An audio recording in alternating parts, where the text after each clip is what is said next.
I'm Herbert Ratner, MD. My field is public health. I'm the full-time public health director in Oak Park.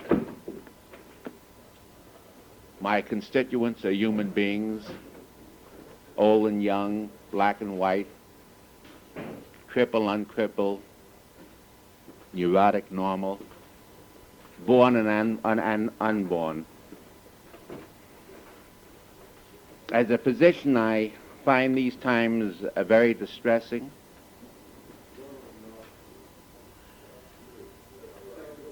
Northwestern University runs a teach out in which they talk on environmental pollutants. They asked me to join them. They wanted me to participate in on a panel in which we talked about people as pollutants. I'm distressed to hear the Paul Alec, with a huge following in this country, who goes around saying, we now have 200 million people. We'd be better off with 100 million people. I can't help thinking that everybody must have the idea, what 100 million would it be better not to have? So I think we're really in dreadful times, and with the abortion question, I think we're really at the crossroads. If you're talking about a Bill of Rights, I can't think of anything which is more of a right than the right to live. And I was kind of a bit distressed when I came in.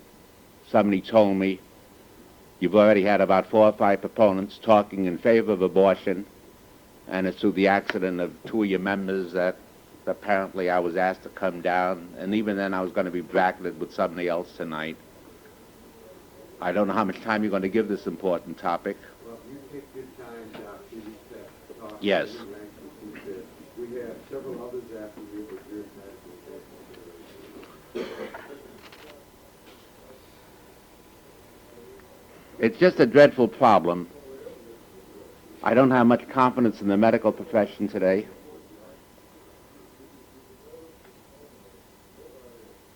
And I think that the whole push for individual rights to the exclusion of other rights, terribly distressing. I think the whole mood in which ends justify a means in this country has taken over, so that many untruths are being just stated for their propaganda value. I want to suggest just 2 or 3 of them in terms of the abortion issue. And I suppose if I had the time to ask you some questions, I'd get some surprising answers on how many people you think die from illegal abortions. The chief figure that's been thrown around is 10,000 deaths a year from illegal abortions. This came out of the California Therapeutic Abortion Society, which had heads of all of the OB schools in the state on it. They sent a pamphlet all over the country. I asked them repeatedly for the evidence for that. Never got an answer. And then in terms of preparing a paper for the Illinois State Public Health Society, where we had a public forum on abortion with psychiatrists being paired off and public health men and OB men and pediatricians, I did some investigation in preparation for that to find out that in the age group between 15 to 45, which is the reproductive age group, only 50,000 women die a year. Only 50,000. About 12,000 die from cancer, about 12,000 die from heart disease, several thousand die from homicide, several thousand die from accidents,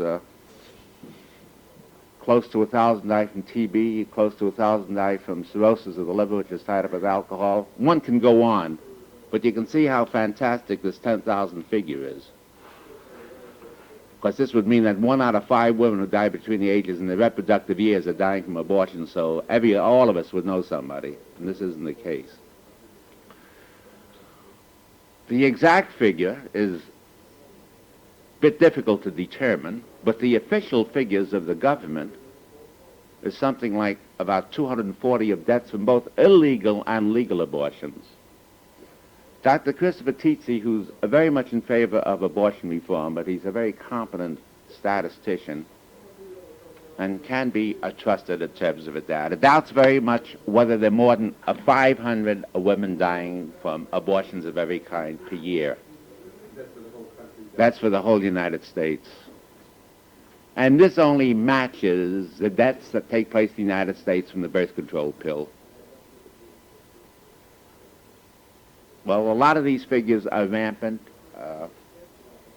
People who are for abortion talk about the 50,000 cases of illegal abortion in the state of Illinois. None of us have the data upon which we can arrive at that conclusion. That was just an estimate made on the basis of assuming that there are 1 million abortions a year in this country. Best informed opinion says there's something between 200,000 and 1,200,000. All of us, I think, are deeply concerned about the plight of women who find themselves pregnant and are in a jam. And then when I was in the practice of medicine, I've never known a woman who came to me requesting an abortion that I didn't feel like doing one for her. But whether we like it or not, we're stuck, because when a pregnant woman comes into the office, we have 2 patients on our hand, and everybody knows this. And I don't think any woman would go to an obstetrician in the country who didn't recognize, when she placed herself in his care, that she had the understanding that he was responsible for both abortions, for both lives. And so our hands are tied. I think the argument, I was on with Betty Friedan on the air a couple of nights ago, that women have a right to what happens to their bodies, I can't agree more heartily. I've spent my whole medical career fighting for informed consent. The unfortunate thing is, though, when a woman is pregnant, although she has a right to her own body, she doesn't have a right to the baby's body. Everything points to the fact, unequivocally, this is not part of a mother, but it's a separate individual in terms of its genetic pattern, in terms of all of its characteristics. It can be identified as such. Nowhere does anybody describe a human being in that stage as anything else but an individual, a human being. And I want to make clear that when we talk about an abortion, and I think the best thing that could happen to anybody's interest in this question for enlightenment is to see an abortion. We are not talking about pitting a fertilized egg against a grown-up woman and saying the fertilized egg is equally important. We can forget about that question, because a fertilized egg only lasts for a few minutes, maybe 15 or 20 minutes. And it isn't until 2 weeks later, and a lot of things happen in those 2 weeks, when the woman ordinarily has the period which would indicate that she's not pregnant. But when fertilization takes place, it's 2 weeks before she's going to miss her period. And it's going to take an absolute minimum of 2 weeks before you can get any pregnancy test that's been developed that would indicate that she was pregnant. So you have a month past. And then you have false positives, so you have to wait a couple of weeks and repeat this. And any woman would be a fool to have an abortion on the basis of missing one period, because we all know there are psychological factors that will repress it. If she's fearful of a pregnancy, this would be enough to repress it. So nearly everybody would wait through a second period, which makes it 6 weeks now. And the average time for a therapeutic abortion anywhere in this country runs around 2.5 months. And at that time, what you're removing is somebody that any kindergarten child can recognize as being a human being. Now, I can say that after we decide and recognize this as a human being, there may be plenty of arguments as to what are the rights of a human being in each stage of life. The 2-month-old human being or the 84-year-old human being. But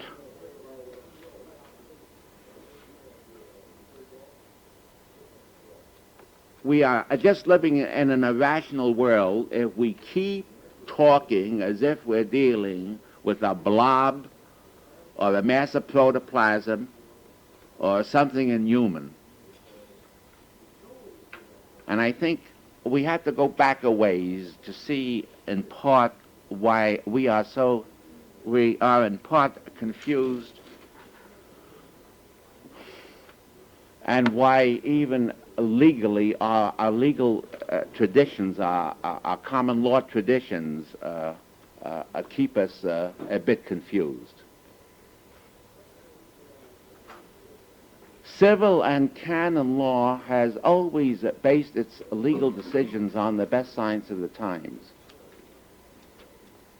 And for 17th century, the best science of the times was Aristotelian science, dominated by Aristotle, father of biology, our great man, but he didn't have access to microscopes or anything like this. And he had a theory, which was presented in his book called The Generation of Animals, which stated that the woman only supplied the matter. Now this would be kind of the menstrual flux retained, the menses retained, whereas the male supplied the formal agent, the efficient agent that worked on this matter and created a human being.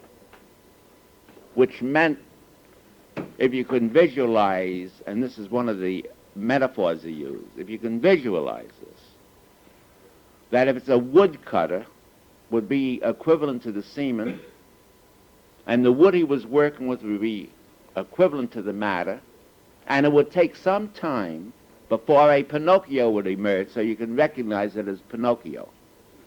To use the analogy of the clay modeler.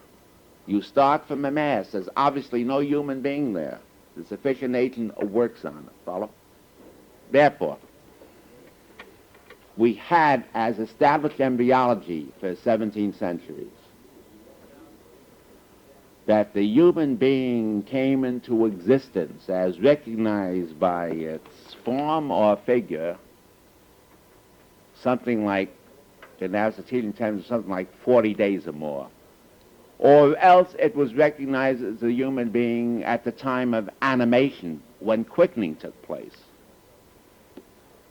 And so the early laws on abortion, and the reason we have a particular criminal law against abortion was that in terms of the embryology that framed the original laws, there was no human being that you were killing if you were killing it, say, after the first month, because the form and figure hadn't emerged or quickening hadn't taken place. And this is why we have a special, they couldn't apply any of the laws against homicide, whether it was the church or the civil courts. And so they had to introduce a special law, which was a repressive law, which was against abortion, which was against interfering with this natural process which resulted in a human being. And on this basis, all of the philosophers and the theologians had to, working with the science, giving it a rational explanation. You have some theologians stating that this means there must be a succession of souls in this mass. At one time it's vegetable, another time it's animal, another time it's human. Later on, when we were confronted in medicine with the problem of a pregnancy in which if we didn't do anything, both mother and infant would die, but if we did something like kill the infant, we can save the mother. This resulted in a law which is a characteristic of most of the states of the Union. It's about 100 years old. And its purpose was not to kill life, but to preserve life. It was to save life. So up until now, our laws have been being based on an early embryology was either to repress abortion because it was against life, which anybody can recognize, or in the instance in which you permitted it, it was to save life rather than let two die.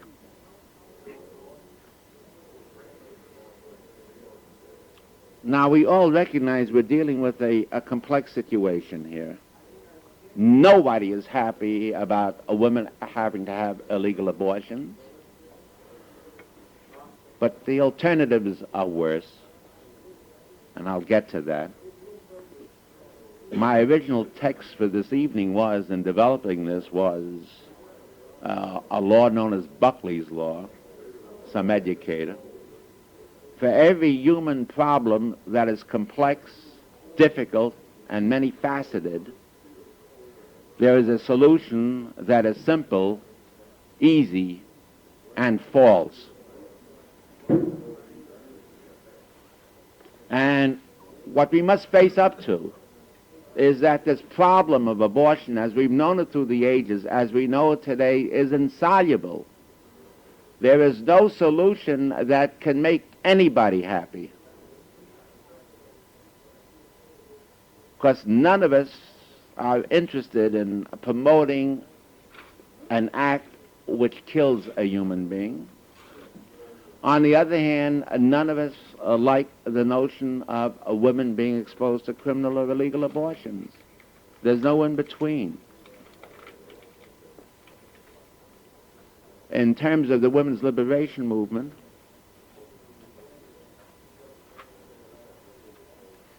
I think we have to recognize that we cannot, if we're rational beings, assume that doing something different from what we're doing is going to solve all of our problems. Because all of the data shows it'll compound our problems. Now, very unhappily, and I think it's a sign of people appealing to bigotry, that the whole movement in the last few years, both on mass communication and elsewhere, has been to claim that one religious group, a powerful one, Roman Catholic Church, was trying to impose its moral beliefs on others. I think you recognize that religious groups have been highly criticized, for those of you who've seen The Deputy, for not having stood up in Germany and trying to impose their moral beliefs against killing and stand up against Hitler Germany.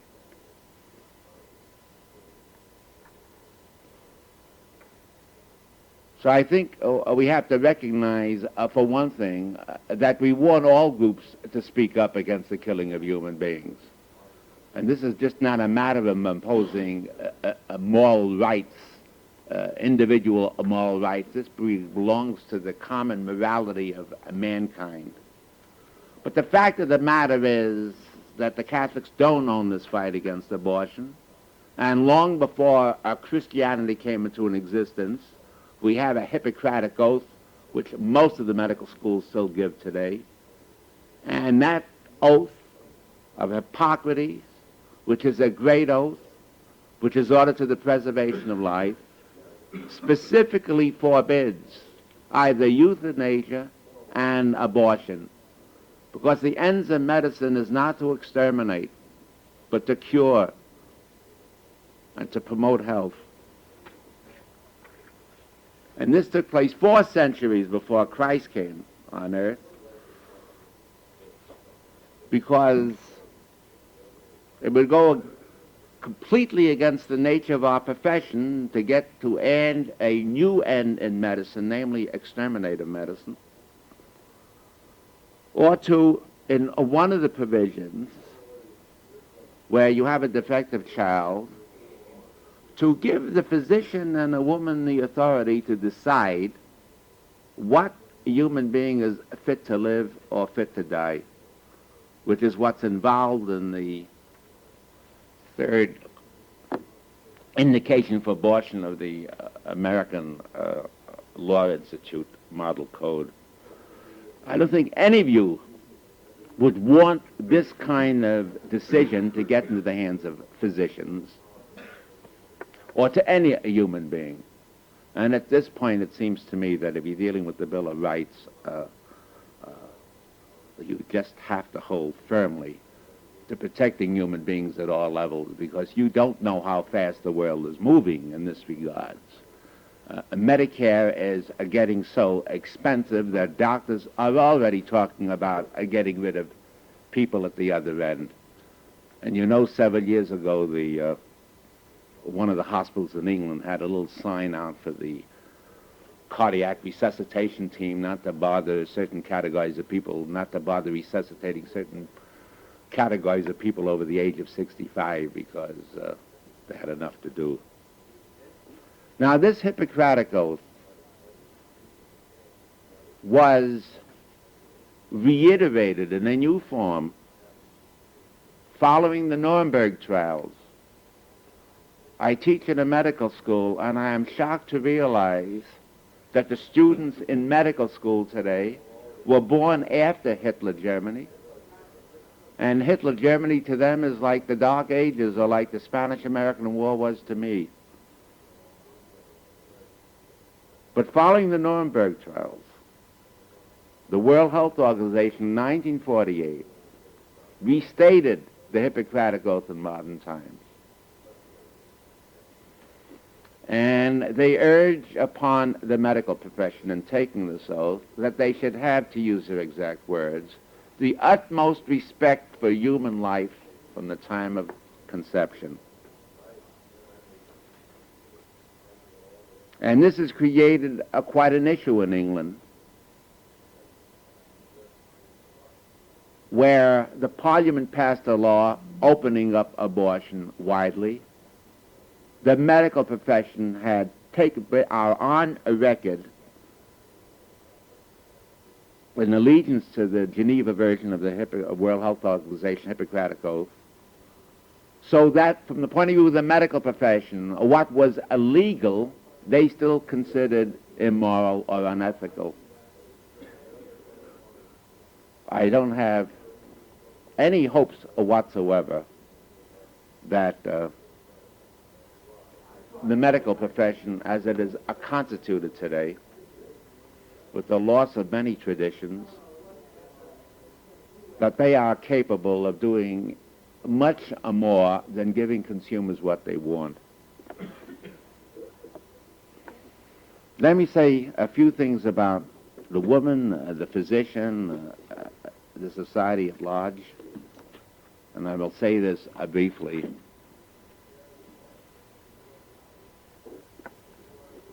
First of all, and this is important for you in the face of the propaganda to realize, that though the women of this country are for abortion and certain emotionally tinged things, like rape and incest, which is an absolutely minute problem, where they're for abortion for the defective child, because obviously their emotions are involved in this, and the inability of most women to know, to be able to conceive of raising a defective child, or to even see the values in it. And the third one is the health of the mother.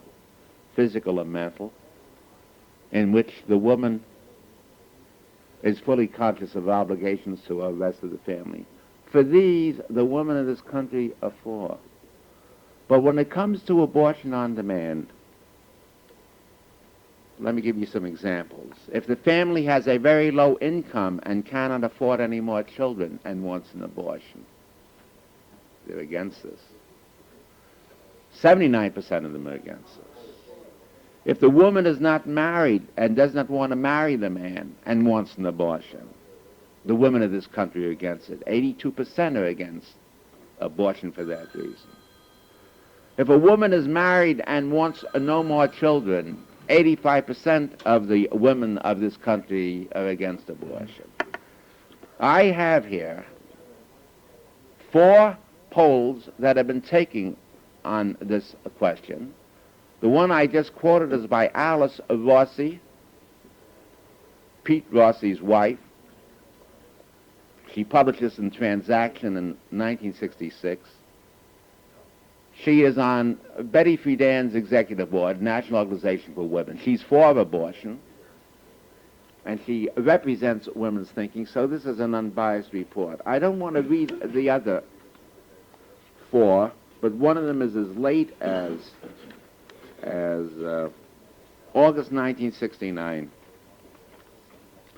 What women recognize is that abortions, highly prevalent, are a threat to family life, are a threat to the woman. If you remove the concern or the worry of pregnancy, it is clear it's a restraining force, and you'd lose your restraints. The women are even concerned, especially when they think of their daughters, of the whole diminishing of the whole feelings toward motherhood. The art of motherhood is something that's been quickly lost. It can be very much weakened, as it has been in Israel, which suffers from an underpopulation problem, Australia, which suffers from an underpopulation problem, Hungary, which suffers from an underpopulation problem, Japan now, which is concerned about an underpopulation problem. This can be lost. And I think one of the major generation gaps that exists today is a generation coming up in which all insiders interested and concerned about the population problem now know that you don't have to do another thing. The population growth is the birth rate is going to be sharply reduced over a 10 or 15 year period, and we will end up like France and several other countries that are underpopulated. I may point out that the propaganda is terribly extensive in terms of the population explosion, and I really shouldn't take time to even go into this. But it's a phony notion that we have a population problem in this country. Even Betty Friedan, when I asked her, what are our problems today? She said, the Vietnam War. I said, fine. She said, the black rights movement. I said, fine. The women's liberation movement, fine. She went on with 1 or 2 others. What's happening to the urbanization, the breakdown of urbanized life? I ask, will eliminating people solve any of these problems? And the answer was evident. It will not solve any of these problems. And with this country going to the dogs because we have neglected ourselves in respect to social justice, I think it's a kind of a red herring that's being pulled. And I think the blacks down at Michigan at this 4-day environmental teach-out were right when they said that the whole movement of the American college student in terms of environmental controls of pollutants and so forth is a middle-class white man's cop-out and not face up to the problems of social justice in this country. all of the psychiatrists, not all of them, I'm quoting from all of the psychiatrists who at Planned Parenthood's conference on abortion that was held in 58, concluded, and I won't take the time to find a quotation, that a woman who needs an abortion is in a sick situation, and it isn't going to solve a sick situation to perform the abortion. One point. Second point they made, that the woman who asks for an abortion fundamentally wants to be talked out of it. And this has been demonstrated in Sweden, where you have a commission to which you have to appeal to before you get an abortion, and they turn down numbers of women. They have gone back several years later and have asked these women how they felt about having their babies. Now, 75% of them answered that as a result of being turned down, they had their babies, and they were very happy with it, and they were glad it took place. Yugoslavia had the same experience. Any doctor in the practice of medicine knows that very simply he can talk 50 to 75% of women before they leave the office out of an abortion. And this is why when I was on the air with Reverend Parsons, who runs the clergyman's referral group on abortion, when he told me that they had 800 people come to them for abortion, and they had a 96% referral, I suggested to him, you better do some double thinking here, and remember that you do them more good by being a counseling service rather than a referral service. But some of you may remember the famous Rex Aborn case in England, which cracked the abortion laws in England back in the 30s, when a 14-year-old girl was raped by 4 guardsmen and became pregnant, and Dr. Bourne, who was an eminent gynecologist, performed an abortion on and made it public. And there was it was brought to court, and he won out. And the fact that he won out liberalized abortion so that it wasn't so stringent.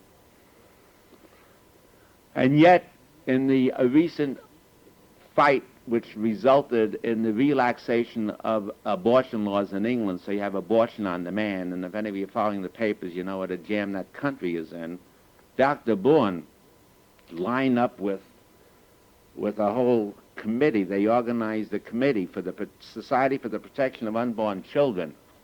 They were a bunch of bigots. They refused to permit any Catholics to be on this. They wanted the world to know that there were plenty of other people against abortion. But Dr. Alec Bourne was the leading man fighting this, even though he liberalized abortion, but not as far as abortion on demand. And here's a clipping from a London paper where at a meeting he said, the headline is up above, but I'll read you the introduction to it. I've had so many women coming to my surgery and pleading with me to end their pregnancies and being very upset when I have refused. But I have never known a woman who, when her baby was born, was not overjoyed I had not killed it. So we're not going to do a service to the women of this country to make it easy for them to have an abortion, because most of them will regret it. It's no trick to scrape a baby out of a woman's womb, but you can't scrape that abortion out of that woman's mind, and it's going to be with her for the rest of her life. In some instances, very seriously so, that she'll have psychiatric breakdowns. For the most part, it'll always be a matter of regret. There's another aspect to this. And Japan is disturbed about this. Yugoslavia, Russia, Israel. Wherever you liberalize abortions, women will end up getting careless with contraception or ignoring contraception completely. This is a universal problem. And it does make sense, because 15% of the women anyway, or 10 to 15% of the women who are practicing contraception can forget about it because they're sterile anyway. Because that's a natural proportion. And some women are highly fertile, but some women take 2 to 20 years to get pregnant. But in Japan, the active sexual woman, the woman who's sexually active, finds it just as easy to have an abortion every 8 months and forget the pill, which is incidentally banned in Germany, in Japan, because they think it's too dangerous to the woman's body. The coil is banned there because it's too dangerous to the woman's body. They use other methods, but abortion, which was nearly introduced by our government there, unfortunately has taken hold, and they're very disturbed about it because they were not simply concerned about the death so much.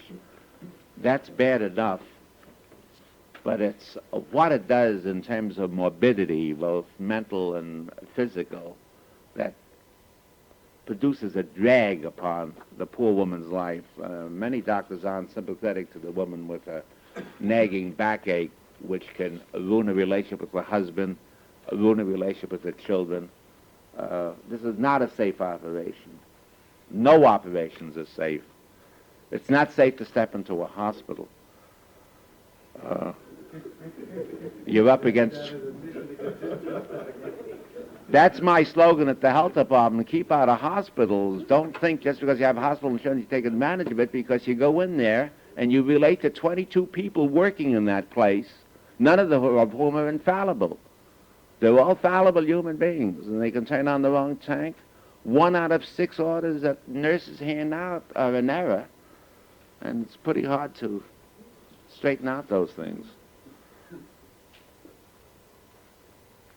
I mean, we're a pill-swallowing civilization, and we somehow think that technology is going to solve our problems. Well, I want to assure you that the reason abortions and the notion of abortion is so prevalent is we've based our sexual lives on one technology, and when that fails, all we can think of is finding another technology to back it up instead of taking a new look at this thing and recognizing that you better not be caught in the spur of the moment, because there are alternative ways of handling a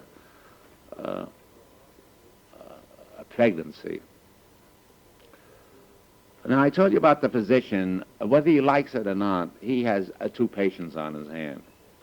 And any physician who doesn't recognize this is not a true physician.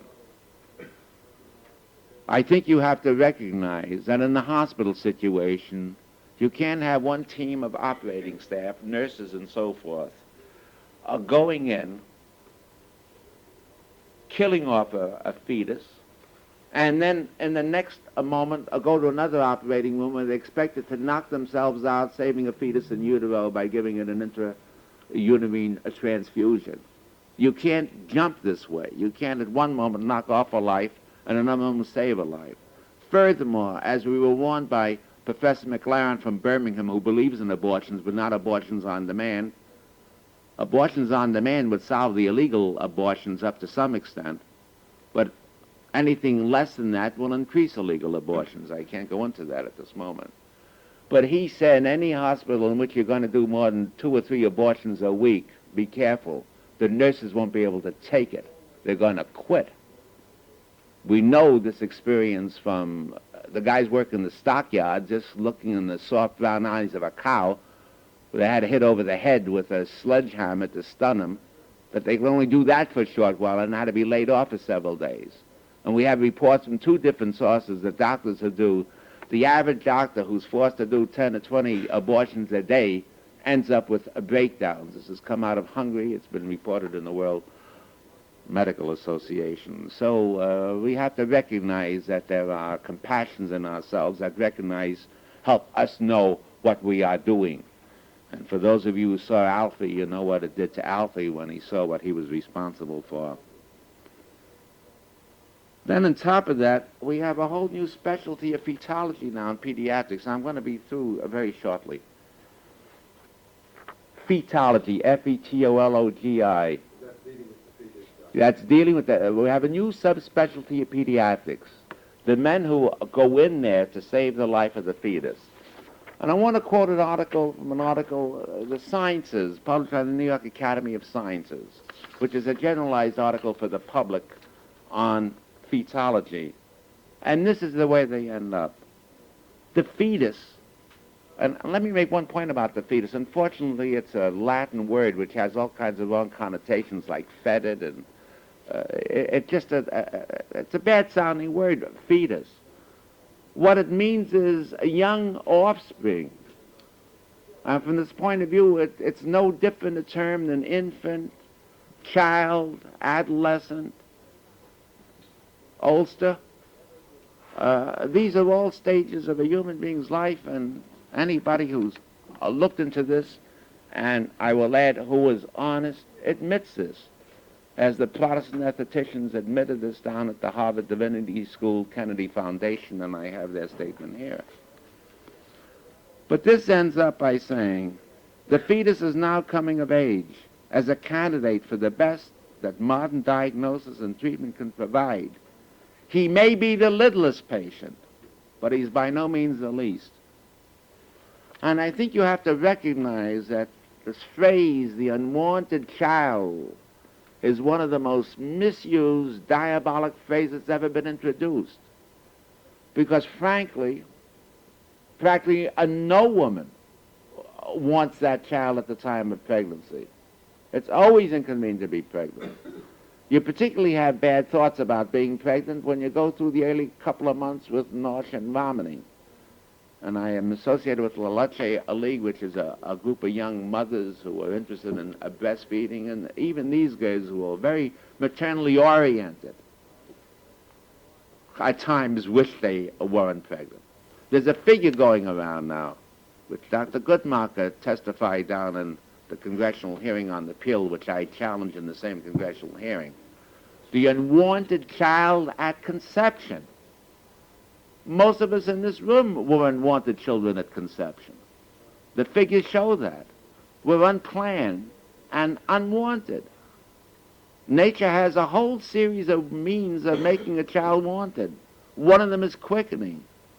Sherry Finkbein of the thalidomide episode, who was rushing around like mad to get an abortion, stated publicly the reason she was rushing around was that if that baby ever started to kick and quickening took place, she'd not be able to go through with it. So this is one step in converting an unwanted baby to a wanted baby. And the gas smile at the end of 6 weeks after birth, it's a smile produced by a gas bubble, but the mother interprets it, the father interprets it as a smiling baby, and this converts many an unwanted baby into a wanted baby. There are a whole series of devices that nature's had there to make the baby unwanted, or wanted. And I think, furthermore, you have to realize, God help us if we accept the whole concept of an unwanted human being. I'm in Oak Park where landlords don't want certain tenants and certain tenants don't want landlords. And certain neighbors don't want other neighbors. And they want me to get them into institutions outside in a mental institution. The manner in which people, just to talk at a common level, at an ordinary level, when you begin to think of the Irish don't want the Polish, and the whites don't want the blacks, and the blacks don't want the whites, you should know where our society is headed to if we accept and give women the right to act upon the fact that they don't want a baby. The road to social maturity is to convert unwanted people to wanted people. And this is what I hope your Bill of Rights will be concerned about. We do know again about abortion on demand. First of all, let it be clear. There's several other groups now fighting abortion in different states besides the Catholic Church. Those are the state medical societies. The state medical societies are overwhelmingly against abortion on demand. They don't mind abortion in part because it'll accommodate their patients and they won't lose this fee. But the notion that they are going to end up as technicians in which a woman can come along and say, I want an abortion, and he just functions as a technician, as a professional man, is beyond the desires of a physician. They also know, as happening in England, that the demands for abortions are so great that the women who need operations to get well, gynecological operations, can't get into the surgical floors. There's another peculiar thing that's happened in England. The blood banks can't collect blood anymore very easily because a lot of women don't want to be given blood to help pulled through some woman who's knocked off a baby in collusion with a physician. There are all kinds of complications to this. But we do know in medicine that if nothing is done to protect the right of that human infant, and it's left up to the mother and the doctor, that medicine will speak to that, will sink to that lowest common denominator. There's an old principle in medicine. Well, I don't really want to do it, but if I don't do it, somebody else will do it, so I may as well do it and collect the fee. And we will just descend down to that low common denominator. Just a few words now about society at large. Incidentally, we physicians, in cooperation with the legislators, did put through a law protecting the battered child, and this was against the parent. Now, the battered child syndrome is not due to the fact that the woman didn't want the child. Try to take a battered child away from the mother. This is part of a pattern of a relationship. She's a sick woman, and it's a sick relationship, and she doesn't want to give up the child. She isn't battering around because it wasn't wanted. But we didn't hesitate, physician, the medical profession, and the legislators, to come out with a law protecting that infant against the battered child syndrome. Now we turn around and we are going to drop all of the laws on abortion, which permits the physician now and the woman to do what I call an intrauterine battered child syndrome. It's the same syndrome. It's the same battered child. There's no difference between the child outside the womb and inside of the womb. They look the same, they feel the same, they act the same, and all of this talk that they can't breathe on their own, or they can't symbolize, or they can't handle language. You'd be shocked by a study I have here. When doctors think a life begins, about 20% of them don't think life begins to sometimes after birth. And Professor Ledberg, a Nobel Prize winner, talks about life not beginning until you can command the language and can symbolize and abstract. And Professor Ashley Montague talked at the annual meeting of Planned Parenthood Association and distinguished between people and human beings. He was against people and he was for human beings, and a human being is a fulfilled person. So you can see what's going to happen with that kind of a thinking. We're going to have a fascism that'll make Hitler Germany look modest. Our problem today is that life is getting awfully cheap. We know, whether it's the issue between the police and the Black Panthers, we know that there's a lot of respect lost for life. I don't have to go into that. We know there's a murder trial out in Oak Park that started today, where two young teenagers from fine homes are up in a murder charge for murdering a third boy. And all of these kids are in the ages of 17 or 18 or 19. We know life is cheap in Vietnam. And the one thing we should concentrate on doing is to preserve and develop a pro-life attitude and come to the defense of life. We can get as sophisticated as we want, terming the unborn not human because it's only a potential human being instead of an actual human being, which is a metaphysical term, which doesn't symbolize abstract language. But you're not going to kid the kids in high school who in their sex education textbook are told that a human life begins at conception. Here is Life magazine, who in its editorial pages takes a stand for abortion, and there it says you're not really a human being until later on. But in this educational pamphlet, and they're going out by the millions, you read in the first sentence, the birth of a human life really occurs at the moment the mother's egg cell is fertilized by one of the father's sperm cells. All of our kids are going to know this because this is the only thing they can teach them about it, of course. And so when we I will say this in respect to the black issue, that we stick up our noses and look down upon the blacks because they have illegitimate children, but at least they're not killing off these human beings the way the white person is doing in the middle classes. And I think we have to develop right across the line respect for human life. Now, here's something from Planned Parenthood. Plan your children. This is a photostatic copy of the front cover and the back and one of the insides. It's a question and answer deal. Plan your children for health and happiness. This is the Planned Parenthood World Population. This is August 1962. And to the question, is birth control an abortion? They say, quotes, definitely not.